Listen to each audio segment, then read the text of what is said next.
I don't believe you were scammed. I believe you bought into some information, and then once you got inside of it, you was underwhelmed.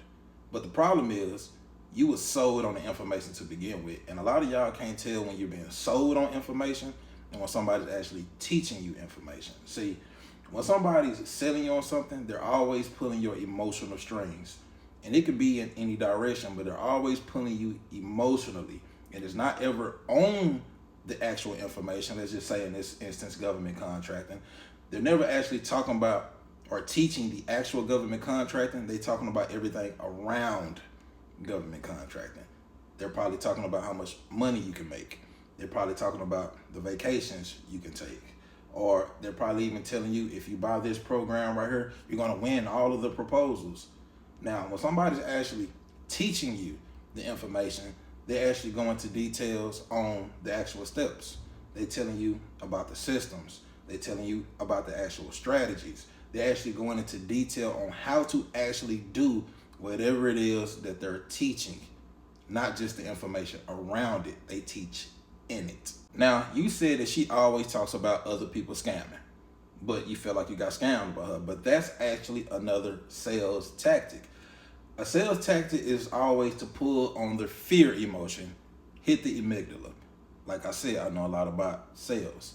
I just don't choose to sell people because I believe in, if you actually need something, you don't have to sell somebody on something. But if somebody's always triggering your amygdala, they're always hitting your fear button and always saying somebody else is a scammer, what you need to start listening for when you're paying attention to whoever it is you're paying attention to, start looking for if they're actually teaching something.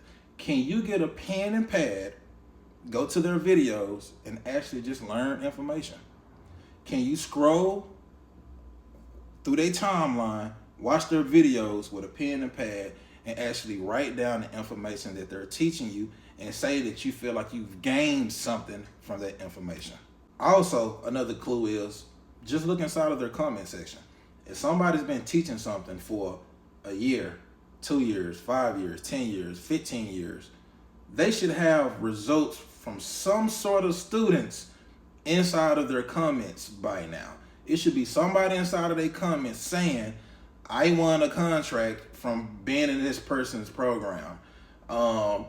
This person's program is great. I learned so much over here. Like, I increased in value somehow from taking whose ever program that this is. Now, if somebody's been teaching for a long time and they got nobody in their comment section that's pretty much giving them the peer review of the thumbs up, then that's probably a clue. Now, let me pull my own coattail real quick. The problem is you joined my program first.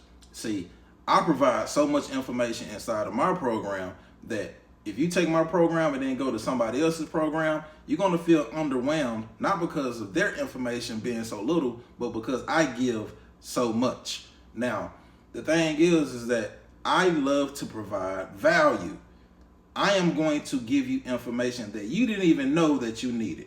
So when you pay for my program, you not only get my program, but you get information that you didn't know that you needed.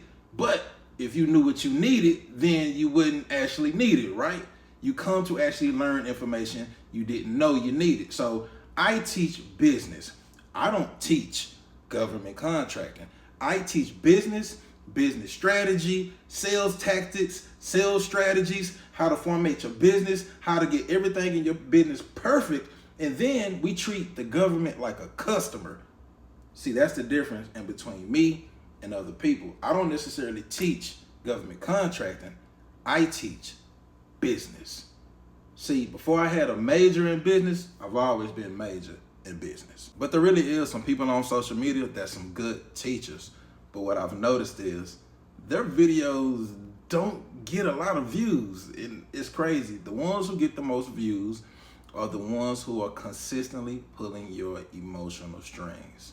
And I might have 125,000 followers or whatever, but that's really not a lot when you think about I've been on this platform for 4 going on 5 years. So mine's a slow motion too. Another clue. Good teachers talk slow because they want you to understand them. If somebody's talking fast and throwing money all the time about what you can make, but they're talking fast, They're trying to fast talk you and to pull your emotional strings to making a decision fast. Good teachers talk slow.